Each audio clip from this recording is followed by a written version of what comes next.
Absolutely. We got viewers coming in, and I know you busy. You got things to do. Hey, man, I always got time for Lush Consulting, Okay. always. So I do want to say good morning, everyone, and thanks for tuning in.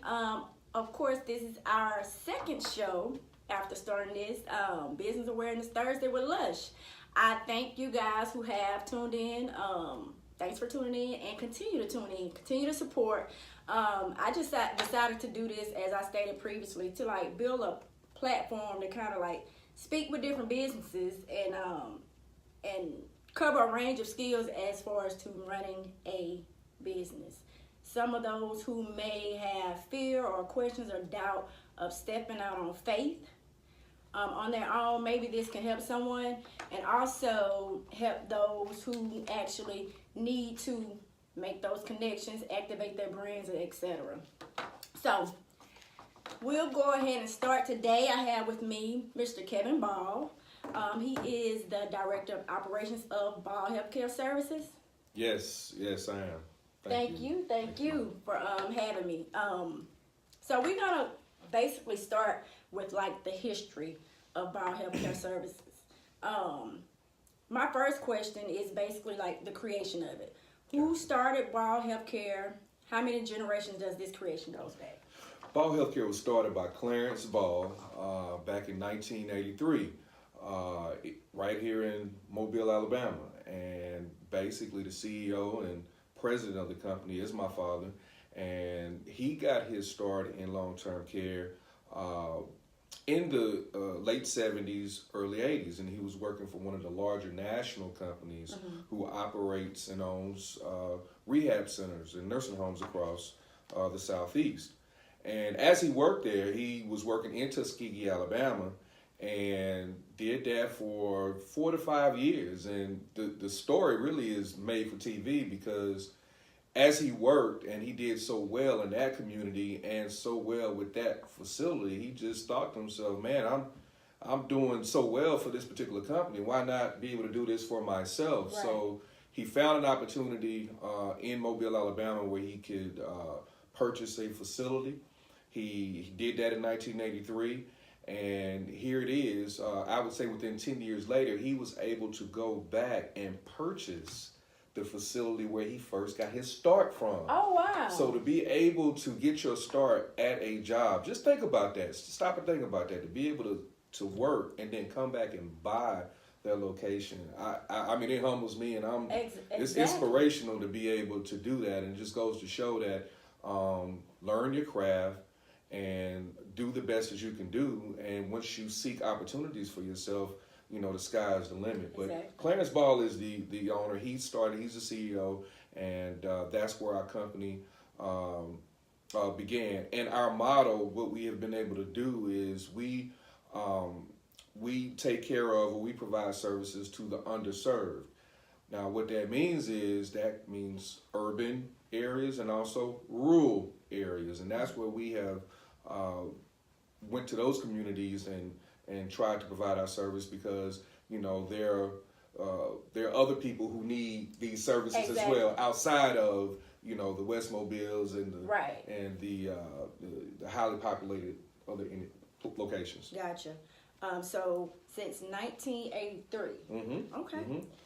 That's a very long time. Yes. And still rolling and sustaining, and that is excellent. So how many facilities are there operating right now? We have a total of 10 facilities. Okay. And, you know, Ball Healthcare is the largest African-American healthcare provider in the state. And actually the largest African-American employer in the state, where we have over 1,500 employees who work for Ball Healthcare statewide. Our northernest location will be in the Birmingham area, where we have 3 locations, and we have locations in Selma, Alabama, Tuskegee, Alabama, Hayneville, Monroeville, Roanoke, Robertsdale, Alabama, and right here in Mobile. So we span our services across the state of Alabama. Gotcha. And facilities here in Mobile, is that Twin Oaks? Okay. Twin Oaks, and then Robertsdale Healthcare, which is in Baldwin County. Okay. And as far as the headquarters of course is here. Absolutely. In Mobile. Absolutely. Okay, as far as the different type of services that's provided, what type of healthcare services you offer? Is it short-term, long-term? What? Hey, we offer the entire gamut. Yes, we offer short-term rehabilitation services. So if you know of anyone, whether it's a church member, family member who's experienced a stroke, who have a need for physical, speech, occupational therapies, they can come to one of our locations and receive those therapies for a short period of time. And what we consider short-term is 100 days or less, so 3 months and less. If you need to be able to have 24-hour care on a long-term basis, we offer that as well. We don't say or use the name nursing home anymore. We use the name rehabilitation center, because when most people think of nursing homes, they think of a dark, gloomy, depressing, right. the end, stinky location.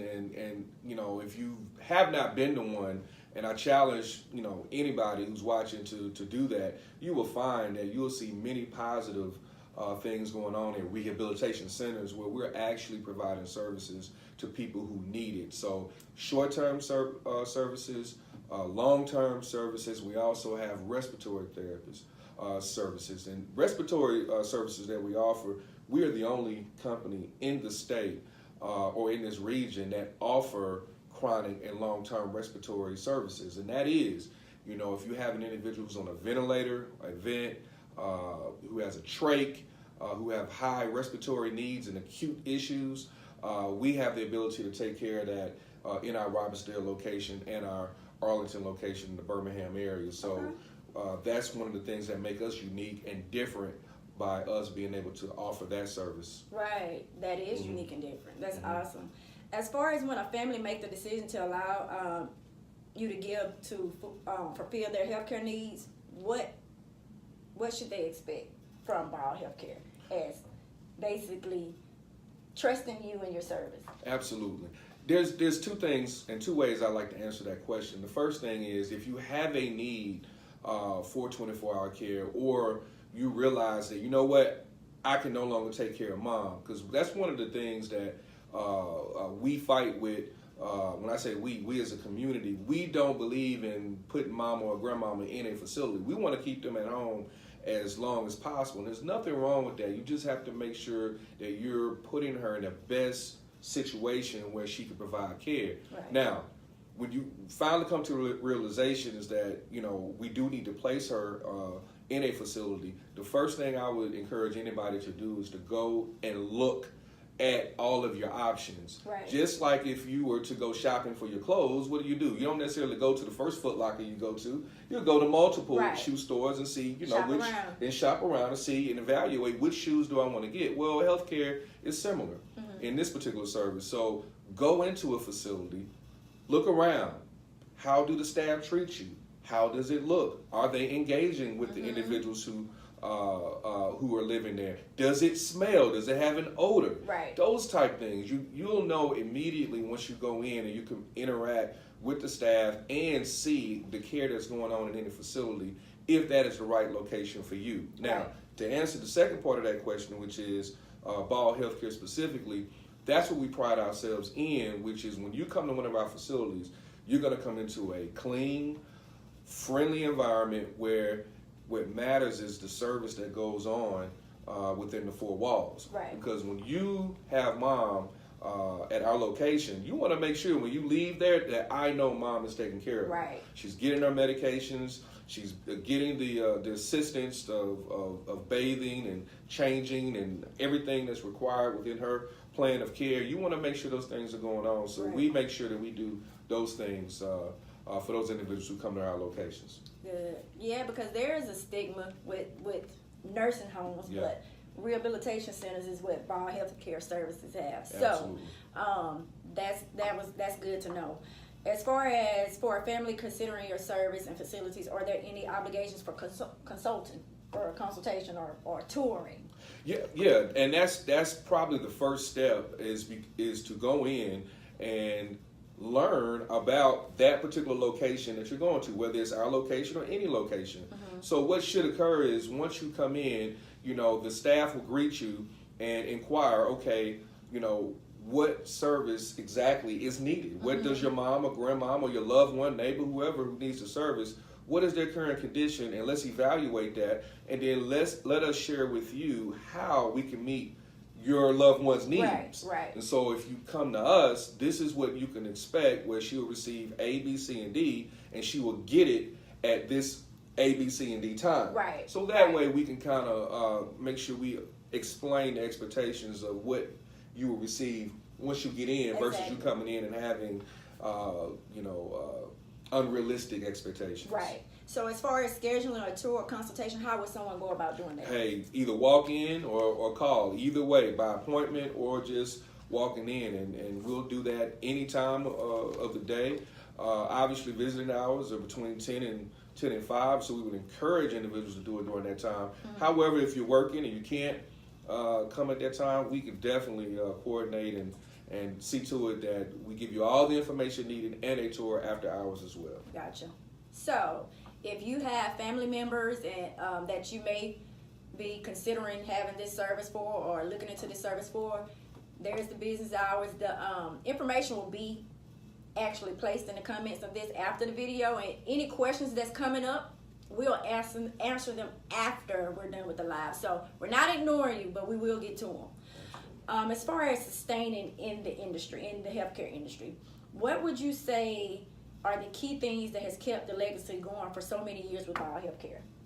I would just saying being better at our craft, being and I'll just say it, being an African American business, oftentimes we have to exceed the expectations, and we have to hire and operate at a higher level than our competitors. So I think with that commitment to excellence, that has kind of guided this company into staying proactively engaged and ahead of what the regulations are coming, because as you know, regulations change not monthly, but it seems like weekly. But the commitment to make sure we stay on top of the ever-changing regulations, and most importantly, the reimbursement changes, our commitment to making sure we understand it, we meet them, and most importantly, we keep it patient-centered, resident-centered, which means everything that we do, how does it benefit the resident?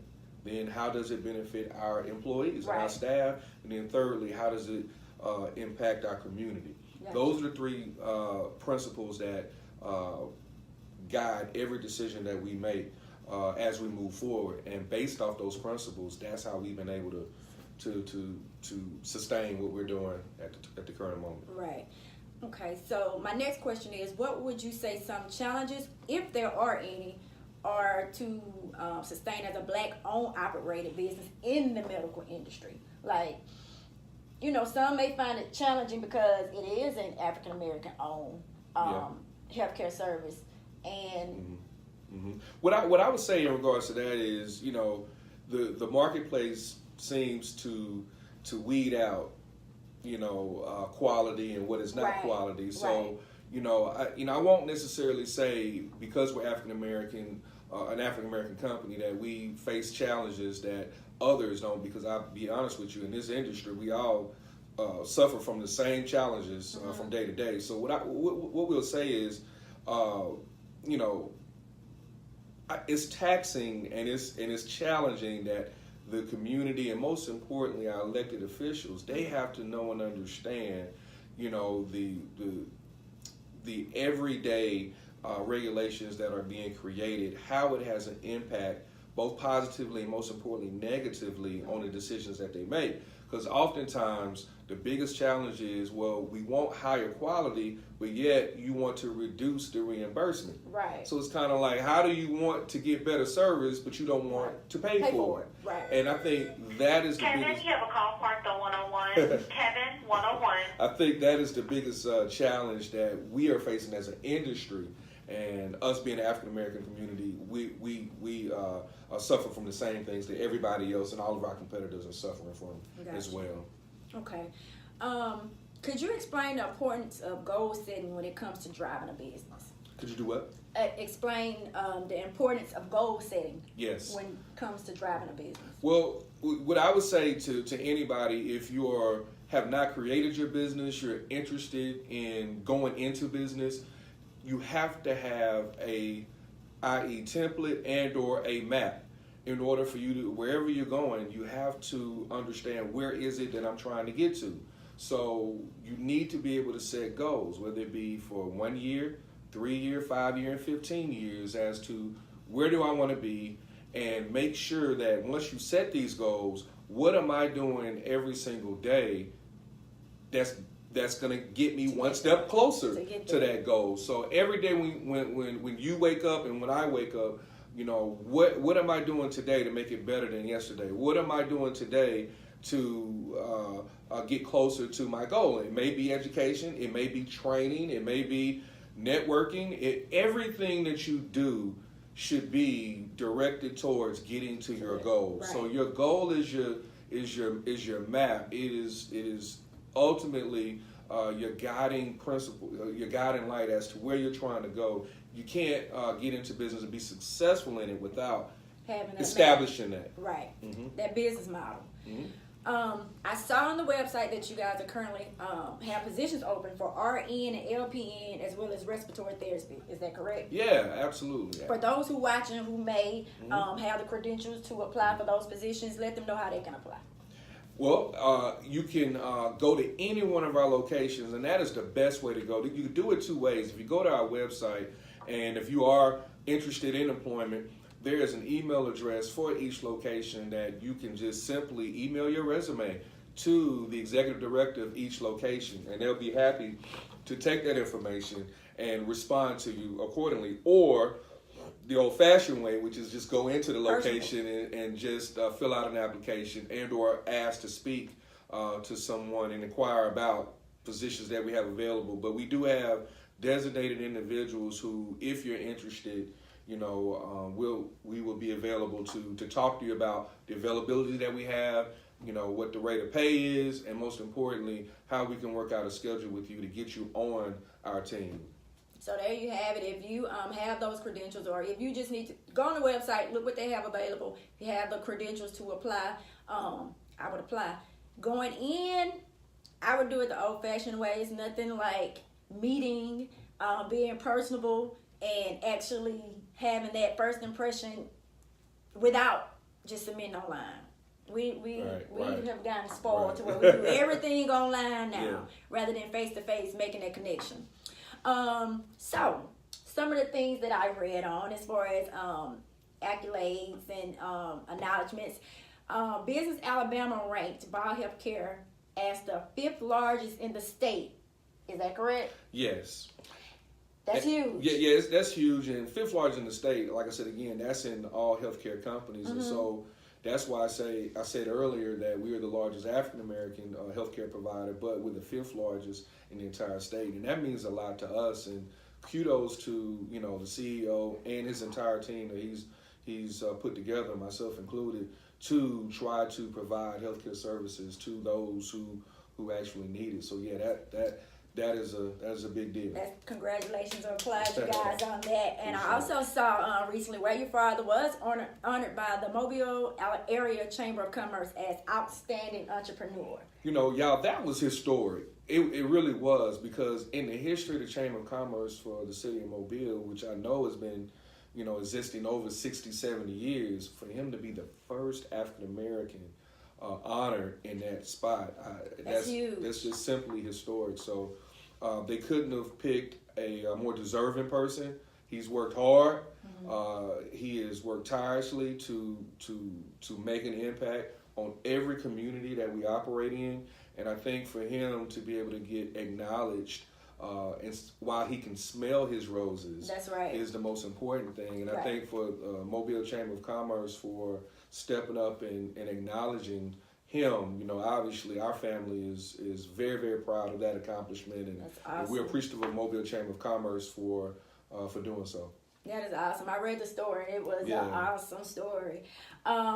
So that's basically all I have. In closing, there's one other thing. Sure. Tell the viewers and the people something they may not know about you that you would like to share, and something that may encourage an inspiring entrepreneur to get out of their own way. Gotcha. Well, something that most people that don't know me don't know that I'll share, but people who know me know, is that I am a avid music lover. Music is my love, my passion, my hobby. I'm an old school guy, so if it was made in the 80s and 90s, you might as well, it ain't old school, it's my school is what I call it. There you go. So I like to consider myself a DJ, if you will, because my passion for music is great. And I'm also a passionate, avid athletics and football supporter. I used to be a head coach for a Little League team for the last 6 or 7 years. And once I relocated to Mobile, my schedule didn't allow me to coach like I used to. But my passion is calling plays and working with kids and running programs. And that's something that I miss, and that's something that I absolutely love. And I think that's something that nobody would, unless they work with me in Birmingham, they would know. Right. And then as far as encouraging words, as I was just say, I would just reach out and like to say to any individual who is considering that they want to do more than what they're doing, they want to be greater than what they're than where their current situation dictates, is that, listen, you can start with zero and still get to where you want to go. So don't let it be encouraging. I don't have a lot of money in my account. I don't have the specific training. I don't have the network that is going to require me to be the next Steve Jobs or some mogul to get started. You just have to start every single day grinding to do exactly what is on your goals and your budget plan. As long as you put that together and you work every day to network, to educate yourself, there's nothing that you cannot do. So that's the thing that I think that most people think that they just have to start on a different playing field, when in actuality everybody starts on the same. Right. Well, that's a kind of controversial statement, but what I just say, you don't necessarily have to have $1 million in your account in order to start a business. Right. You don't. You just have to have a vision and an energy to do whatever it takes to make it happen. Right. Just do it. Nike. Yeah. Simple as that. Simple as that. So that's the end of today's Business Awareness Thursday with Kevin Ball here, Ball Healthcare Services, Director of Operations. As far as the viewers that's watching, tell them where they can find you at online, the website, and if you're on Facebook, and just any contact information. Okay, cool. Well, our website is ballhealthcare.com, where you can go and look at our company and look at, even if you have a loved one or a parent or a grandparent who lives out of town, we may have a location near that location out of town as I establish those different cities that we do operate in. So you can go to ballhealthcare.com. I'm on Facebook. I am on Instagram. I'm trying to do better with all my social media. I'm not as good as the Lush Consulting. I guess I need some consulting on that. But most definitely Facebook, Instagram, and the Ball Healthcare website is the best location to see who we are, what we do, and where we operate. And if there's anything that I could do personally to help mentor or to connect, please just reach out to me. You can reach out to me via Facebook and or just in the street, or contact Lush Consulting or what have you. She knows how to get in touch with me. And at this time, I definitely want to send kudos out to her, because this is one of the needed things we need in order to support one another and basically just have awareness. Right. Mobile is a hidden jewel. I will be the first to say that, because we do have a lot of people, a lot of companies who are doing good things. I think we just need to do more to promote it. Exactly. And that's what you're attempting to do, and that's why I commend you, and we all should commend Lush Consulting for what she's doing, and anything we can do to support you, we're definitely going to do that. So definitely wanted to. Well, I want to thank you guys for tuning in. That's all we have for today. Make sure you like and share. And also those who had questions, comments, or anything like that, we will reply to them after this live is over. Thanks. I'll share this to the event group. So those that's in the group who may not see it on my live, which is public, you should. I'll share it to the group. See you guys next week. Thanks. All right. Thank you. Thank you. Go Bulldogs. Them Bulldogs whoop up on them Jaguars. Uh-oh.